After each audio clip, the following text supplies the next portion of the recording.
Mandate 2025 Midterm Election.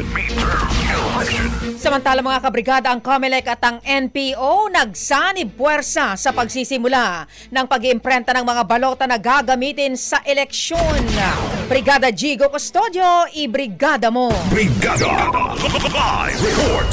Lumagda sa isang Memorandum of Agreement ang Commission on Elections at National Printing Office upang matiyak ang mas mabilis at mas mahusay na pag-iimprenta ng mga balota na gagamitin para sa 2025 midterm election sa Mayo. Matatandaan na ilang linggong naantala ang pag-iimprenta ng balota at nasa 6 na milyong balota ang nasayang matapos maglabas ng TRO ang Korte Suprema kaugnay sa disqualification ng ilang kandidato.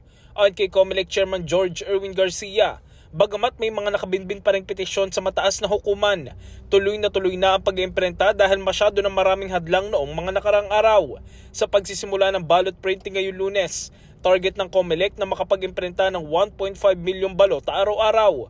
Upang masigurong matatapos sa oras, gagawing 24 oras ang pag-iimprenta ng mga balota kung saan hahatiin ng mga tauhan sa day shift at night shift.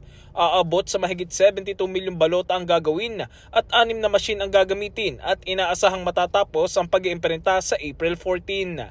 In the heart of changing lives, ito si Brigada Jigo Custodio ng 105.1 Brigada News of Manila, The Music News Authority. Rapido. Brigada Balita Nationwide. Brigada Balita Nationwide sa tanghali. Ang bahaging ito ay hatid sa atin ng Power Cells Herbal Capsule. Tuldukan ang sakit dahil ikaw ang sandigan.